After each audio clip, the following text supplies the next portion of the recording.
Hello everyone, কেমন আছেন সবাই? আশা করি সবাই ভালো আছেন। আমরা গত কয়েকদিন আগে গিয়েছিলাম শায়েস্তানগর। সেখানেই সেনবাগ মডেল সরকারি প্রাথমিক বিদ্যালয়ের শিক্ষক আফরোজা বেগমের বাড়ি। তো সেখানেই যাওয়ার পথেই গ্রামের বয়স্ক লোকদের সাথে দেখা। ওনাদের অনেক আবেদন, সেখানে কোনো ত্রাণ সামগ্রী পৌঁছায়নি এবং গ্রামের অবস্থা খুবই খারাপ।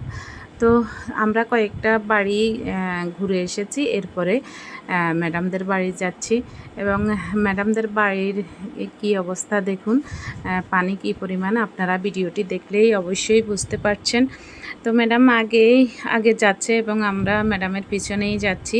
এই পাশটাতে যেটুকু দেখিয়েছি ওই পাশটা হচ্ছে পুকুর, এটা হচ্ছে পুকুর এবং পাশেই রাস্তা। এখন এমনই অবস্থা হয়েছে যে পুকুর এবং রাস্তার যে পানি একই রকম মনে হচ্ছে। আসলে অচেনা কোনো মানুষ গেলে অবশ্যই বিপদে পড়ে যাবে যে কোনটা পুকুর কোনটা রাস্তা সেটা চিহ্নিত করতে।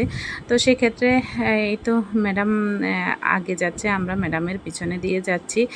এটাই হচ্ছে ম্যাডামের সেই স্বপ্নের বাড়ি। আসলে বাড়িটা ম্যাডামের ভিডিওতে অনেকবার দেখেছি, এখন সামনাসামনি দেখাতে খুব সুন্দর একটা সাজানো পরিপাটি বাড়ি। কিন্তু বন্যা পরিস্থিতির কারণে বন্যা একেবারে এই যে ম্যাডামের যত্নে লাগানো সেই ফুল গাছগুলো একেবারে পানিতে টইটুম্বুর হয়ে আছে। তারপরেও কিন্তু ফুল ধরতে কিন্তু বাধা নেই, ফুল ধরেই গেছে, গাছে ফুল ধরেই আছে। তো এই তো ম্যাডামের বাড়ির উঠোনটা একেবারে পানিতে টইটুম্বুর। বাড়িতে আরেকটা ফ্যামিলি ছিল, সেটা বাড়িতে মেবি নেই। এরপরে ম্যাডামের বাড়িটাও ভাড়া দেওয়া এবং একেবারে দরজা পর্যন্ত ম্যাডামের বাড়ির একেবারে গেটের সামনে পর্যন্ত পানি। যদি আর একটু বৃষ্টি হয় তাহলে ঘরে যে কোনো মুহূর্তেই ঢুকে যাবে। আর বৃষ্টি না হলেও যদি এদিকে পানির চাপ যদি এদিকে বাড়ে তাহলে যে কোনো মুহূর্তে পানি ঘরে ঢুকে যাওয়ার সম্ভাবনা। এবং উঠানে কিন্তু হাঁটু পানি, ঘর থেকে উঠানটা আরেকটু নিচুতে হওয়ার কারণে উঠানে হাঁটুর উপরে পানি। এবং আসলে একটা বাড়ি মানুষের যেমন প্রয়োজন তেমন সবার জীবনের একটা স্বপ্নও থাকে যে জীবনে একটা বাড়ি তৈরি করব এরকম। তো সুন্দর একটি বাড়ি ম্যাডাম তৈরি করেছেন, তবে এই বন্যার কারণে বাড়িটির অবস্থা এখন খুবই খারাপ। তো আশা করি যদি এই পানি নেমে যায় তখন হয়তো আবার ঠিক হবে। এবং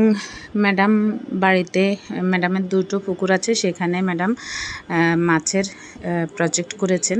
সেই ক্ষেত্রে দুটো পুকুরই ভেসে গিয়েছে এবং ম্যাডামের সেই স্বপ্নগুলো সেই সাথে ভেসে গিয়েছে। আসলে মানুষ অনেক কষ্ট করে তার কষ্টার্জিত টাকাগুলো দিয়ে আস্তে আস্তে ছোট ছোট করে স্বপ্নগুলো তৈরি করতে থাকে, কিন্তু এই অভিশাপগ্রস্ত বন্যা আমাদের জীবন থেকে সব ধরনের স্বপ্নগুলোকে গুঁড়িয়ে দিয়ে চলে যায়। এবং জানি না পরবর্তীতে মানুষ আস্তে আস্তে হয়তো তাদের স্বপ্নগুলো আবারও তৈরি করবে, আবারও হয়তো উঠে দাঁড়াবে। এবং সেই প্রত্যাশাই রাখি সবাই যাতে সবাই স্বপ্নগুলোকে আবার আস্তে আস্তে ধীরে ধীরে সবাই দৃঢ়ভাবে শক্তি সঞ্চার করে, মনে শক্তি সঞ্চার নিয়ে আবার তারা তাদের নিজেদের স্বপ্নগুলোকে তৈরি করতে পারে। ধন্যবাদ সবাইকে এতক্ষণ ধরে ভিডিওটি দেখার জন্য। পরবর্তীতে কোনো ভিডিও